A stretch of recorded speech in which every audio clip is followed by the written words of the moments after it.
जय बागेश्वर धाम सरकार, जय बालाजी सरकार, जय श्री राम। दोस्तों, आप सभी लोग जानते हो कि 22 जनवरी को भगवान राम अयोध्या में उनकी प्राण प्रतिष्ठा होने वाली है, जिसको लेकर दोस्तों आप सभी लोगों से निवेदन किया गया है कि आप उन पीले चावलों को अपने पास में रखें, साथ ही में राम ज्योति जलाएं, उसके साथ ही में 5 दीपक भी ज़रूर जलाएं। पर दोस्तों, जो हमारे घर पर अयोध्या राम मंदिर से पीले चावल आए हुए हैं, उनका हम क्या करें? उनको हमें कहाँ पर रखना है? क्या उनकी पूजन करना है? साथ ही में दोस्तों, राम ज्योति आखिर बनती कैसे है, उससे कैसे बनाया जाता है, और साथ ही में दोस्तों 5 दीपक किस किस जगह पे रखना है, ऐसे ही प्रश्न आपके भी अगर मन में आ रहे हैं राम मंदिर की प्राण प्रतिष्ठा को लेकर और आप भी अपने घर में पूजन करने वाले हो, तो ये वीडियो पूरा देखना, आपके मन से सारे प्रश्न दूर हो जाएंगे, आपको उनका जवाब मिल जाएगा। सबसे पहली बात दोस्तों, जो ये पूजन होने वाली है ये 22 जनवरी 2024 भगवान राम की प्राण प्रतिष्ठा के उपलक्ष्य में होने वाली है, क्योंकि सभी लोग एक साथ भगवान राम मंदिर में नहीं पहुंच सकते, अयोध्या नहीं पहुंच सकते, इसीलिए सभी लोग अपने घर पे बैठकर ही भगवान राम मंदिर की प्राण प्रतिष्ठा का बहुत आनंद लेंगे और अपने घर पर ही पूजन करेंगे, अपने घर पर ही राम ज्योति जलाएंगे, पीले चावल की पूजन करेंगे और अपने घर को भी रोशन करेंगे। तो वो कैसे करना है वो ध्यान से सुनिए। देखिए, राम ज्योति का सबसे पहले अगर हम आपको समझाएं तो राम ज्योति में आपको ऐसे कुछ समझने वाली बात नहीं है। राम ज्योति एकमात्र एक ऐसा नाम है जो कि राम जी के लिए ज्योति लगाने वाले दीपक का नाम है। मतलब जो दीपक हम राम जी के लिए लगाने वाले हैं वही ज्योति है भगवान राम जी के लिए, ठीक है? उसी को हम राम ज्योति नाम कह रहे हैं। तो दोस्तों, राम ज्योति बनाने के लिए आपको मात्र एक मिट्टी का दीपक लेना है। उस मिट्टी के दीपक के अंदर आप चाहे तो गोल बाती रख सकते हैं, चाहे तो लंबी बाती रख सकते हैं, और उसके अंदर आपको डालना है शुद्ध देसी गाय का घी।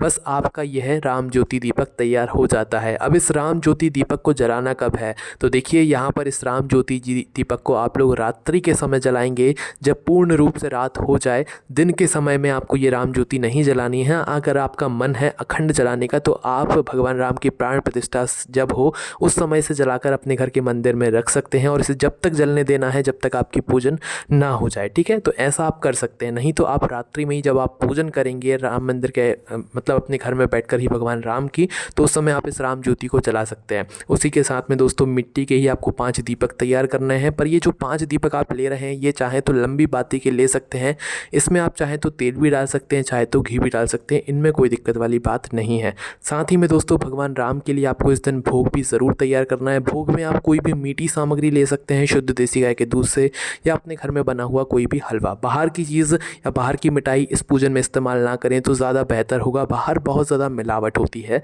इसीलिए, है ना? अब दोस्तों, यहाँ पर आती है पूजन विधि की बात। तो भाई, पूजन हम लोगों को कैसे करना है, 5 दीपक कहाँ कहाँ पे रखना है और पीले चावलों का क्या करना है। तो देखिए, रात्रि में आपसे जैसा हो सकता है आप वैसे पूजन कर सकते हैं। कोई आपके ऊपर ऐसा मतलब नहीं बोला जाएगा कि भाई आप ऐसे पूजन कर रहे हो। आपके मन में जैसे आप निरंतर पूजन करते आए हो, भगवान की पूजन करते हो, वैसे ही आपको ये वाली पूजन भी रात्रि में करना है। लगभग 7 बजे के बाद में कभी भी आप अपनी पूजन शुरू कर सकते हो।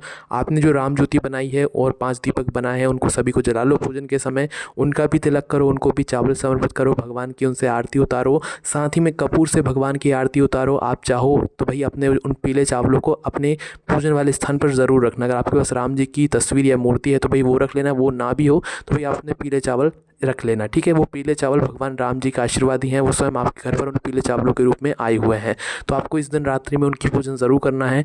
पूजन करने के बाद दोस्तों आप लोगों को उनकी कपूर से आरती उतारना है, ठीक है? कपूर का विशेष रूप से ध्यान रखिएगा। कपूर से आप भगवान राम जी की आरती उतारना, उसके बाद में उनको भोग लगाना, तिलक करना, और साथ ही में दोस्तों जो राम ज्योति और 5 दीपक आपने अलग से बनाए हैं मिट्टी के, इन दीपकों के नीचे आप या तो कुछ फूल की पंखुड़ियाँ रखना या कुछ चावल के दाने रखना।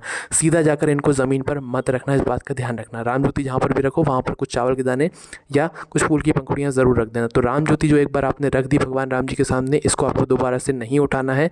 बाकी जो 5 दीपक हैं या आप भगवान राम जी की पूजन कर दें, आरती कर दें, भगवान से प्रार्थना कर लें, सभी लोग प्रार्थना कर लें। उसके बाद इन 5 दीपकों को 5 अलग अलग जगहों पर जाकर आपको जलाकर आने हैं। वो 5 जगहें जो होंगी दोस्तों, जिसमें से सबसे पहली जगह आपके घर का मंदिर ही होगा, दूसरी जगह जो होगी वो आपके घर की रसोई घर होगी जहाँ पर आप भोजन बनाते हैं, वहाँ पर दूसरा दीपक लगाना है। तीसरा दीपक आपके घर में जो आपकी तुलसी मैया होगी वहाँ पर जलाना है। चौथा दीपक और 5वां दीपक आपको अपने घर के मेन गेट के दोनों साइड एक एक जो है दीपक वहाँ पर आपको जला देना है, ठीक है? दोनों साइड एक एक दीपक आप लोग उस जगह पर जला दीजिएगा भगवान राम की प्राण प्रतिष्ठा के लिए। साथ ही में दोस्तों आप लोग अपने घर में 2 स्वस्तिक भी ज़रूर बनाइएगा। भगवान राम जी के आने की खुशी में आप वहाँ पर 2 स्वस्तिक ज़रूर बनाइएगा। आप चाहें तो पूजन वाली जगह पे भी बना सकते हैं, चाहे तो मुख्य द्वार पे भी बना सकते हैं भगवान राम जी के आने की खुशी में।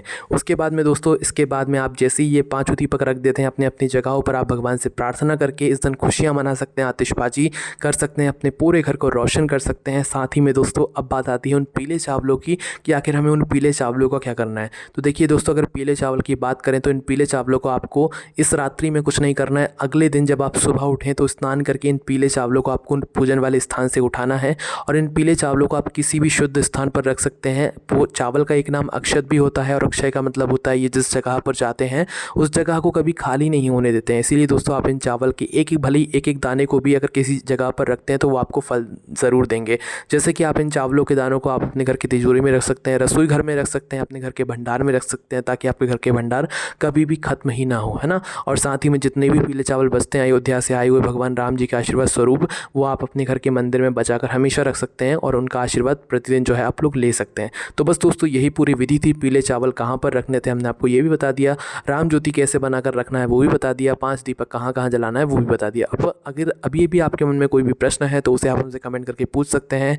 और क्या आप लोग राम ज्योति या राम मंदिर की जो प्राण प्रतिष्ठा होगी इस दिन रात्रि में जो पूजन होने वाली है, क्या आप उसकी लाइव स्ट्रीमिंग देखना चाहते हैं? क्या हम आपको लाइव पूजा विधि करके दिखाएं कि कैसे आप लोगों को इस दिन रात्रि में पूजन करना है? आप हमें कमेंट में बताएंगे तो हम आपको ज़रूर लाइव स्ट्रीमिंग करके दिखाएंगे पूरी पूजन सामग्री और विधि की। आपको कोई भी प्रश्न है, कोई भी समस्या आती है तो आप हमसे कमेंट करके पूछ सकते हैं। ओम नमः शिवाय, जय भोले बाबा, श्री शिवाय, नमस्तुभ्यम।